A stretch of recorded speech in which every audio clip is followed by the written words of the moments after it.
mamasyal tayo, libutin ng mundo, magawak-awak ng kamay. Welcome to Bicol! Pero bago tayo mamasyal sa mga magagandang lugar dito, unahin nating isipin ang ating matitirahan dito sa probinsya. At dito nga sa Bicol, kagaya sa ibang bayan ay marami kayong mapapagpilian. At isa na nga riyan ay ang PNB Residences. Ilang lakad lang ito mula sa main road, pero tahimik ang paligid dito. Filipino ang tema ng hotel na ito kung inyong papansinin. Parang old vegan heritage houses ang datingan na may present touch na makikita rin sa kanilang ilang mga kasangkapan.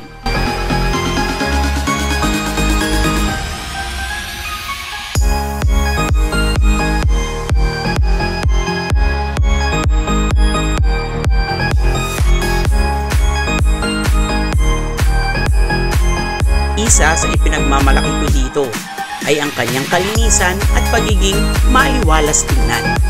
Kaya maganda ang vibes nito sa pagpasok niyo pa lang. May ilang specialty shops din sa ibaba na patok sa travelers, especially for those who love to drink, dahil may brewery sila dito with their own beer concoction. And ano ba ang best pair nito?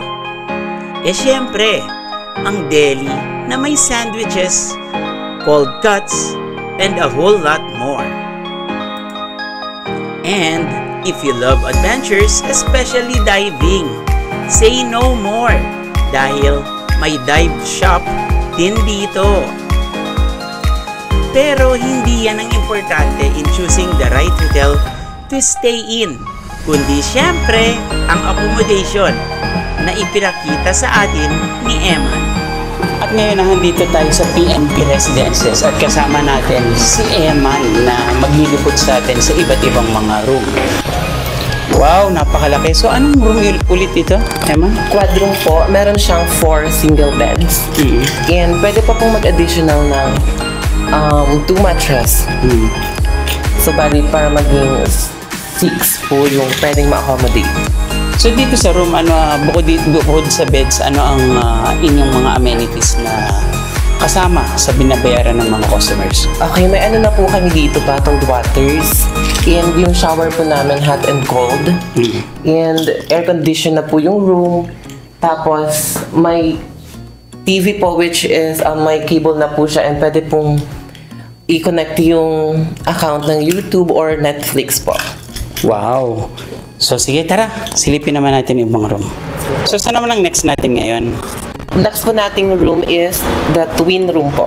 Twin room? Apo, ito po yung aming twin room. Meron po siyang 2 single beds and pwede pa pong mag-additional ng 2 mattress. Also, yung amenities po, same lang naman sa ibang room. Tapos, ito po pala accommodation is pet friendly po. So meaning, pwede kang magdala ng pets? Yes po, but we allowed only 1 pet per room and maliit lang pong breed. Again, itong ganitong room, meron siyang 2 bed and hanggang ilang tao ang capacity nito? Bali 4 po. 4? Apo. 4 packs. Sige. So, kagaya din sa ibang room, same lang sila halos ng amenities? Yes po. Bali sa beds lang po talaga sila nagkaiba-iba. Sige. Ano pa yung next na titingnan natin? Queen room naman po. Yung 1 queen bed. O, tara. Tara natin. Go. Well, itong room po, ito, same lang naman po sa ibang queen room. And meron din po siyang private veranda po na pwede nyo i-close. Wow. So, may mag-enjoy. So, kahit wala siyang mayon view, meron naman siyang at least na private veranda. Yes po. Ito pong queen room, ano po siya, same rate lang po ng twin room. So halos kaparehas lang. Yes po. Magkaiba lang po talaga sila ng design ng bed. So, basta queen room, meron siyang either veranda or Mayon view. Opo. Pero yung mga, Yung mga twin room po, quad room, wala po. And yung windows niya lang po is nakaharap sa... so, kung gusto nila na magkaroon ng view, ang i-book nila is yung queen room. Yes po.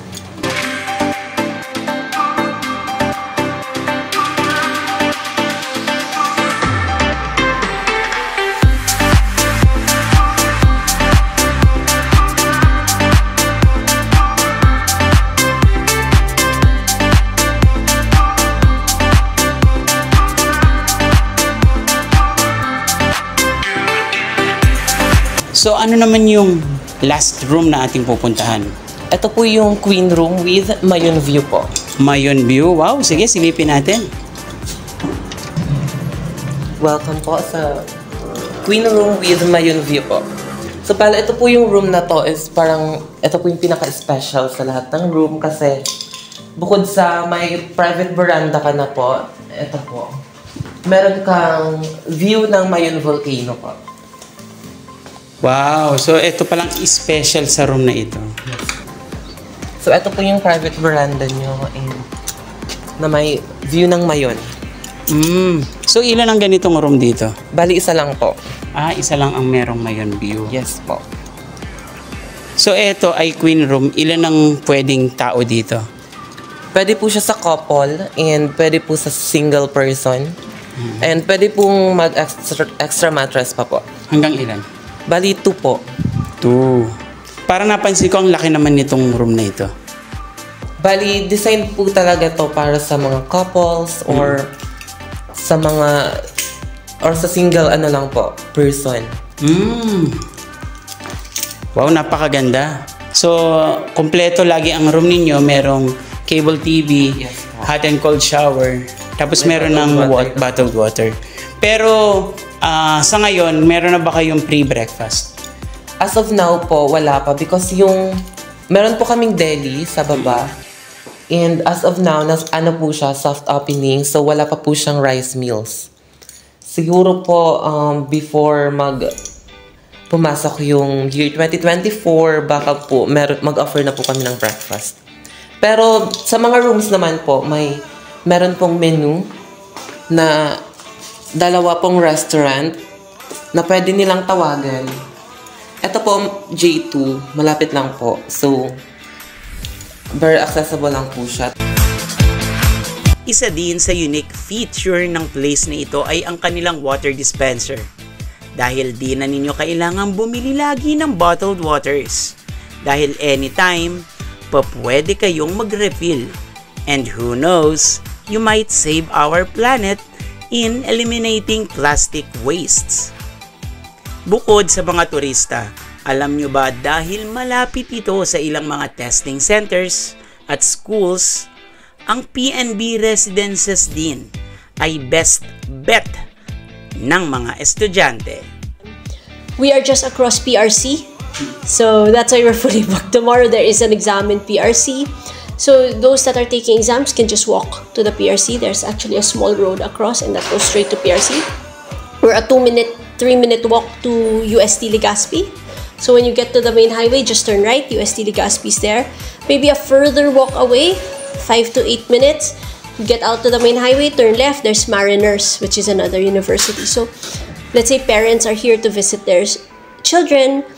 And most of the time, the boarding house, it's just for you, so the parents and relatives cannot stay there. So at least the parents have a good low-cost place to stay. There are plenty of places to stay dito sa probinsya ng Bicol. But each one has its own unique features, ika nga. And that is what this place is. So PNB Residences started last year 2002, approximately September-October 2002. So our company, the larger company is called Bicol Beyond. We already are into property management, which includes Ticao Island Resort in Masbate, Casa Simeon in Bacacay, and this is our third venture into property management.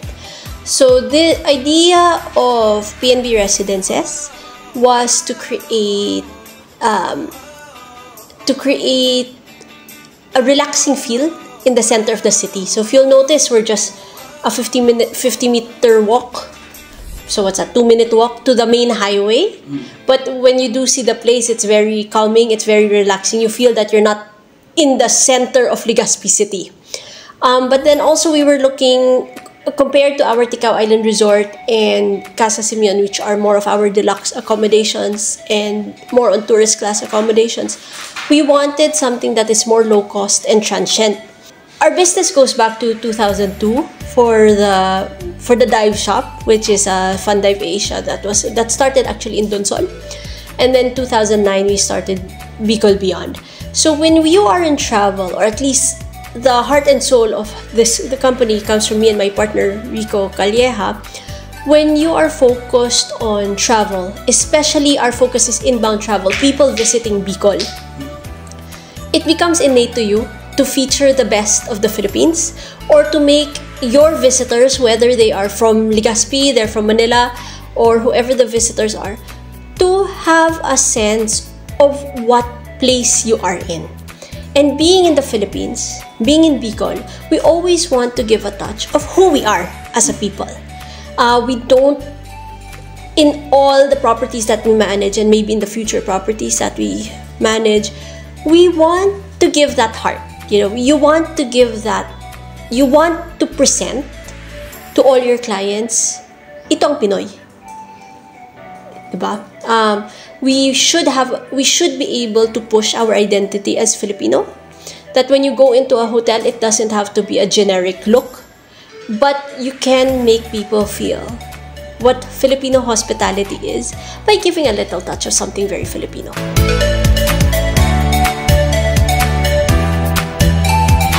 O ano guys, tara, pasyal tayo!